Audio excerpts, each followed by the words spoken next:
How are you? So, we've been talking all week about our strengths, and it is part of our hardwiring. And if we think about it, right-handed, left-handed, most of us are not ambidextrous, right? And so, how we come out of the womb will determine if we are right or left-handed. And so, when we are trying to do something that's not in our hard wiring, it is much like trying to write with your non-dominant hand. And so, where are you trying to force fit yourself into something that you are not meant to be doing? And like we talked about at the beginning of the week, it is Valentine's week. And so, it's really embracing and loving yourself for how you are hardwired, how you were actually born to be able to do X, Y, and Z specifically. Do you embrace those things and see them as your superpowers, or do you specifically focus on just the negative, just the things that you're not so great at? You know, in my conversations that I have a lot of times with my clients, one thing that they want to focus on, and it's this natural instinct of really wanting to focus on those areas that they don't naturally gravitate to. And it's that same kind of mantra that if you have 10 comments and 10 people tell you different things about how you did, say, for instance, you did a presentation, and 9 of the 10 give you accolades specifically around how you did. And it's that one person that said, you know, but you could have been just a little bit better at X, Y, and Z. We don't focus on our natural, our natural inclination is not to focus on all those nine great, comments and feedback and everything else. We go to that one thing and we fixate on it and we pick at it. It's just human nature as we are. So that is the thing. It's not meant for, not wanting to be a process improved kind of person. Anyone that follows me regularly knows that I want to be better today than I was last week, last month, last year, right? But it is also making sure, how are you talking to yourself in your head? Are you really appreciating yourself for that natural hard wiring and those strengths that you came out of the womb, really knowing that you know that you're good at, and that flow and that embracing those areas that you really, really, really are drawn to.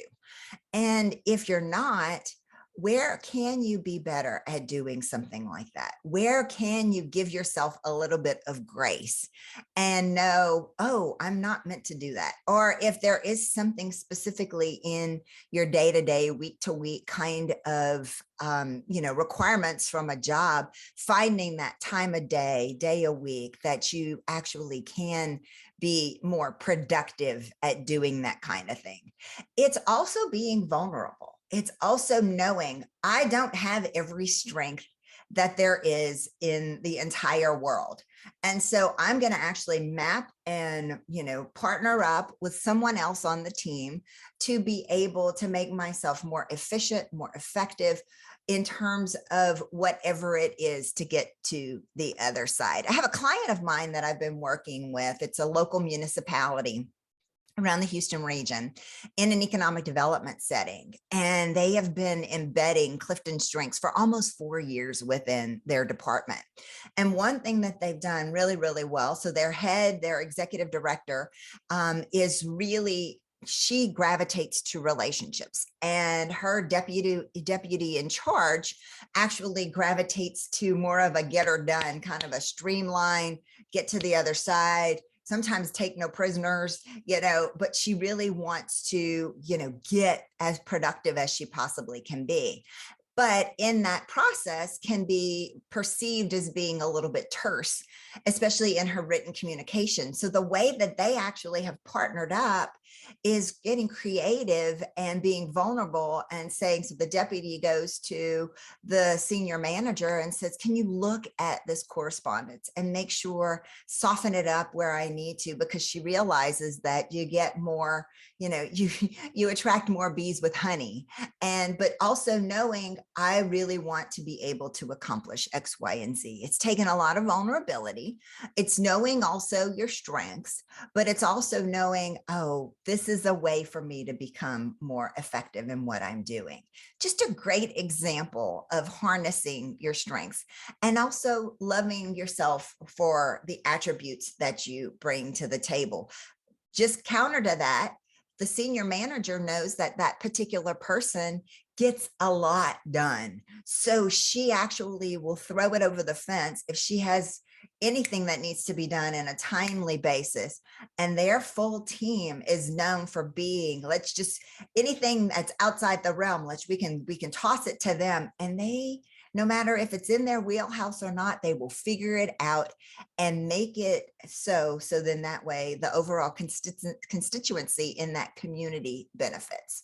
It's just a little question for you overall today. Are you embracing your strengths? Do you love your strengths? Do you see them as a superpower? I love talking about this subject. If you want to talk a little bit more about it, don't hesitate to reach out to me.